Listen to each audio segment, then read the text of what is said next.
नमस्कार, वंदे मातरम। मैं हूं श्याम गिरी। आप देख रहे हैं हमारा चैनल मुद्दा भारत का। मुद्दा भारत का यानी मुद्दा आपका। मुद्दा है महाराष्ट्र की राजनीति का। जी हाँ, महाराष्ट्र की राजनीति में बात करूं तो इस समय राष्ट्रवादी कांग्रेस पार्टी के जो चुनाव चिन्ह और ये पक्ष का जो है विलय नाम जो है 2 दिन में फैसला होने वाला है। क्या फैसला होगा इसी पर चर्चा कर रहे हैं। क्या अजीत दादा को जो है एनसीपी और घड़ी दोनों मिलेगी, चिन्ह मिलेगा उनको, या पवार साहब को क्या होगा, इसकी पर थोड़ा चर्चा करेंगे हमारे सहयोगी अनिल थत्ते जी से, और जानेंगे कि राष्ट्रवादी कांग्रेस पार्टी आखिर में किसकी रहेगी, क्योंकि शिवसेना का जिस तरह से फैसला हुआ क्या उसी तरह पर होगा। सर, सवाल यही है कि क्या शिवसेना की तरह एनसीपी का भी फैसला 2 दिन में आने वाला है, क्योंकि चुनाव आयोग फैसला देने वाली है। चुनाव आयोग ने अभी तक तारीख डिक्लेयर नहीं की है जी कि वो कब उनका ये देंगे। और हमारे राहुल नार्वेकर जी को भी 15 फरवरी तक अवसर मिला है जी कि उनको 31 जनवरी लास्ट डेट थी, वो भी बढ़ा के मिली है 15 दिन से। वो 3 अठौड़े चाहते थे, 2 अठौड़े का मिल गया उनको।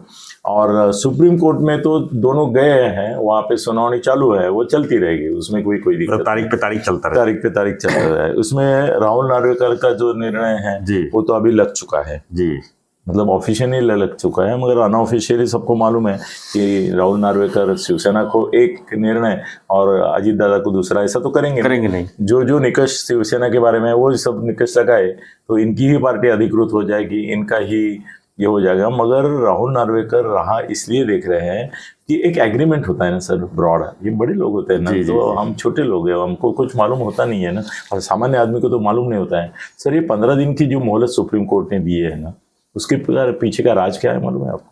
क्या है? 15 फरवरी तक बढ़ा के देने का राज ये है कि तब तक चुनाव आयोग का निर्णय आ जाएगा। वो तय है और हो चुका है निर्णय, अनाउंस करना बाकी है। आज अगर अनाउंस किया तो जैसे शिवसेना का निर्णय देते समय उन्होंने बोला कि हम जो बोल रहे हैं उसको चुनाव आयोग की भी मान्यता है, क्योंकि चुनाव आयोग का निर्णय आ चुका है, उसमें चिन्ह और नाम शिंदे साहब को दिया गया है। तो और इनका ये मुद्दा और स्ट्रांग हो गया ना। तो अभी क्या है ना, अभी अगर कल परसों वो अनाउंस करते हैं 15 फरवरी तक, उनको क्यों चाहिए था कि सर ये सब बनी बनाई बात रहती है, चुनाव आयोग से सलाह मशविरा किया गया होगा, और वो भी अपने लेवल पे नहीं, हायर लेवल पे हो गया कि चुनाव आयोग इनका निर्णय होने से पहले निर्णय देगा कि चुनाव चिन्ह और राष्ट्रवादी नाम दोनों अजीत दादा को दिया जाएगा। तो राहुल नार्वेकर स्ट्रांग हो जाते हैं ना, वो बोलते हैं कि मैं जो निर्णय दे रहा हूं इनके बारे में, इसको चुनाव आयोग ने भी पहले ही मान चुका है, स्ट्रांग हो गया। सुप्रीम कोर्ट बाकी है, ठीक है ना सर, इसका फायदा मिले इसके लिए 15-20 दिन का समय चाहिए था। सुप्रीम कोर्ट ने दे दिया ना सर। सुप्रीम कोर्ट को मालूम है कि इनको चुनाव आयोग का सहारा चाहिए, तो उन्होंने दे दिया। सब ऊपर से नीचे तक सब दिख रहा है, वो शरद पवार जी को भी दिख रहा है करके, तो वो खुद जाके बैठते हैं दबाव लाने के लिए कि भाई मैं भी इधर हूँ, कुछ भी मत करो, मैं देश का एक था, वो था करके वो जाके बैठते हैं, उनको मालूम है। अभी इसमें क्या होने वाला है सर कि शिंदे और ठाकरे गुट में ऐसा हुआ कि उन्होंने दोनों को बख्श दिया, कोई अपात्र नहीं हुआ बराबर है, क्योंकि दादा लोग थे। अभी यहाँ पे दादा लोग जो है वो अजय दादा के साथ है, तो उनको पात्र तो करना ही है 100%। और शरद पवार जी के साथ कोई दादा नहीं है, कोई ऐसा वजनदार आदमी नहीं है कि जिसके आमदार की गई तो लोग दुख मनाएंगे, ऐसा कोई नहीं है। तो हो गया मामला खत्म, उनको अपात्र करेंगे सर। ये कोई बोला नहीं है मैं छोड़ के, पूरी दुनिया में मैं अकेला हूं जो बोल रहा है कि अजीत दादा के सब पात्र होंगे, मगर शिवसेना की तरह उनके पात्र नहीं होंगे, पवार साहब के उनके अपात्र होंगे।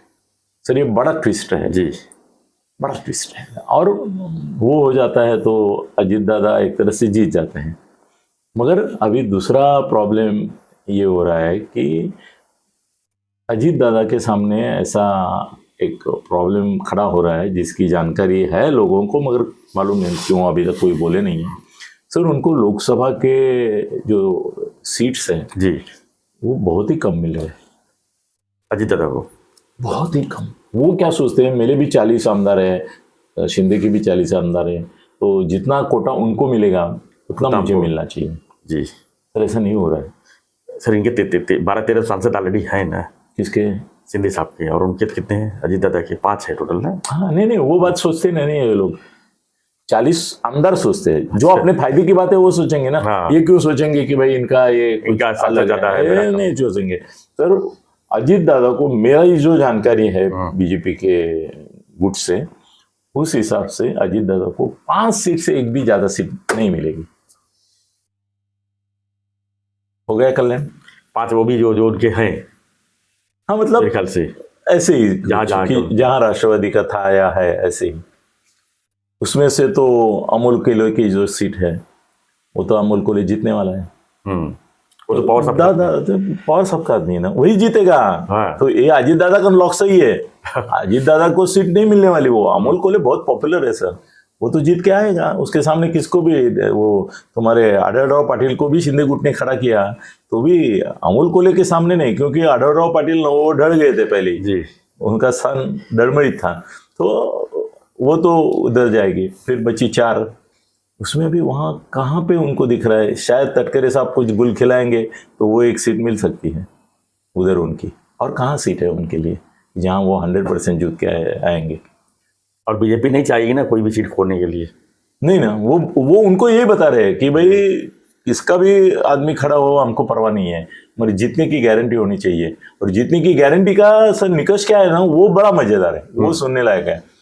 भारतीय जनता पार्टी ने एक सर्वे किया है जी, जिसमें उन्हें 48 जगह पे कौन जीत सकता है पार्टी करके, उम्मीदवार अभी तो तय नहीं है, कौन पार्टी जीत सकता है, कौन पार्टी जीत सकता है, उसका उन्होंने वो बनाया है। उसमें उनको अजय दादा के 2 ही चुनाव जीतते हुए दिख रहे हैं, और तुम्हारे शिंदे साहब के 8।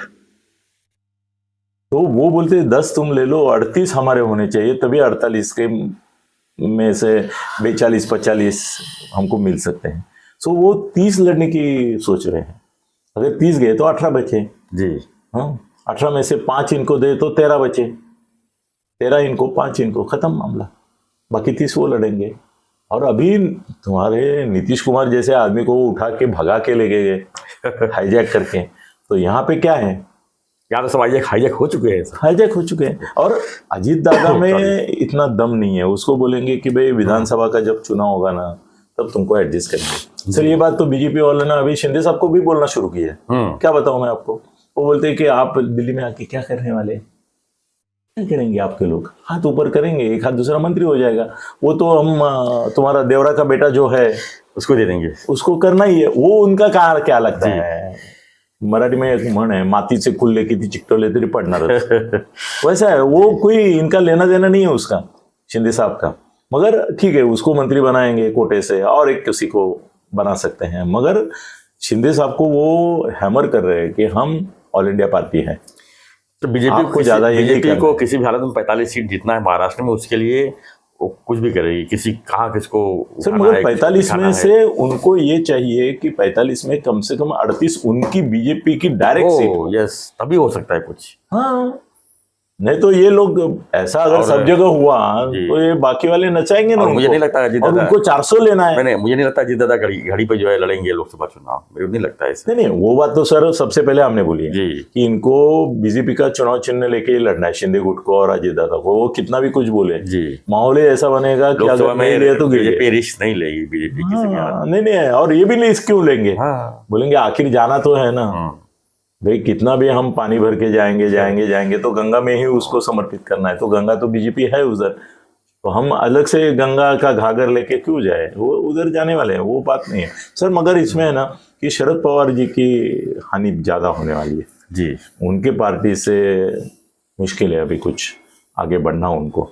और वो तो ऐसा है ना, गायामध्ये धोंडा मारून गया होता, ऐसा वो ठाकरे का एक बड़ा धोंडा ले लिया। सर अभी जिक्र किए है तो बारामती का भी जिक्र कर लेते हैं। क्या लगता है बारामती में कुछ चमत्कार होगा अजीत दादा के लिए? मतलब सुनेत्रा ताई आएगी जी सर। बारामती में सुनेत्रा ताई खड़ी होगी, ये बात दिख रही है, मगर सुप्रिया सुले आएगी। क्यों क्या आएगी वो? सुप्रिया ने भी काम किया है वहां पे। और कैसे है ना, सुनेत्रा वही कैसे है ना, आप बाकी आपके प्रपंच में डूबे रहेंगे और इलेक्शन के दिन अचानक से आके बोलेंगे मैं कैंडिडेट, लोगों को भी इतना अच्छा नहीं लगता है। ठीक है अजीत दादा की बीबी है करके सम्मान करेंगे, ज्यादा वोट से नहीं गिरेगी वो, जी। हारेगी नहीं ज्यादा वोट से, मगर कम से कम सर लेकिन बीजेपी की नजर 1 लाख वोट से तो हारेगी। बीजेपी की नजर बारामती पे किसी भी कीमत पे उसको तोड़ना है। सर कैसे है ना, कुछ कई बार ऐसा होता है कि कीमत नहीं होती नहीं इसी चीज की। अभी पवार साहब को अगर बारामती में सक्सेस नहीं मिला तो शरद पवार ही नहीं है। हाँ वही चाहती है, क्या शरद पवार वही तो है? करना चाहती है बीजेपी। सर इसके पहले भी उन्होंने बहुत कोशिश की है, जी बहुत तोड़फोड़ करके देखी है, ऐसे गंदे लोगों को भी खड़ा करके उनसे क्या क्या बातें कहलाई है। जी मगर सुप्रिया सुळे का 1 सीट है और अमोल कोले का दूसरा है, 2 सीट वो उनका 2 आएगा। सीट उनको आएगी पक्का। पक्का। और कांग्रेस के विदर्भ में आ जाएंगे, उनकी 3 से ज्यादा नहीं आएगी, 3 या 4। अभी तो एक ही अशोक नहीं ने है, अगर अभी तो एक ही अभी सीट एक ही था, नहीं तो और एक था expire वो हो गया गया। ना बेचारा। जी नहीं अशोक चौहान ने बेटी को खड़ा किया तो पराभव न किया, खुद खड़ा हो गया तो शायद जीत सकता है। बाकी मतलब मुश्किल 2 है। उधर एक 2 कांग्रेस पकड़ लो, 3 दो, होगी 4, कांग्रेस की एक 3 दिख रही है मुझे, 3 2 5 और ये और 5 हो गई, वाठा के 43 रह गए ना, फिर जितना अभी है उतना ही हो गए। वाठा के कितना पकड़ सकते हैं सर लोकसभा में? वो अब कहता है कि मैंने बोला ना 2 मिलेगी उनको, 2 मिलेगा। 2 मिलेगी, तो सब मिलके कितने हो गए? 2 3 2 2 4 और 3 7 तो 41, ठीक है ना। बीजेपी को उतना काफी है, 41 में से 40 डायरेक्ट प्लस 45 प्लस बोल रहे हैं वो 40 प्लस 40 प्लस होंगे। इतना भी गर्व मत करो, इतना भी अहंकार मत करो। मगर अजीत दादा की जीत होती है, पवार साहब की सब जगह हार होने वाली है, ये भविष्य लिख के रखो। धन्यवाद सर, थैंक यू सर। तो हमारा इस पर जो है नज़र लगातार बनी रहेगी, आप देखते रहिए आप हमारा चैनल मुद्दा भारत का। हम जो है राजनीतिक खबरों को जो है पर्दे के पीछे की जानकारी आप तक पहुंचाते रहेंगे, लेकिन उसके लिए चैनल आप जो है सब्सक्राइब कर लीजिए। रोज हम- गगन बेदी भी सब्सक्राइब कीजिए, फेसबुक भी देखिए और हमारा मुद्दा भी देखिए। हम जो है रोज एनालिसिस करते हैं और गौप स्पोर्ट के साथ साथ जो है अंदर की जानकारी आप तक पहुंचाने की पूरी कोशिश करते हैं, जो कोई नहीं कर सकता। तो बने रहिए, देखते रहिए चैनल मुद्दा भारत का। धन्यवाद। जय हिंद, जय महाराष्ट्र, जय श्री राम।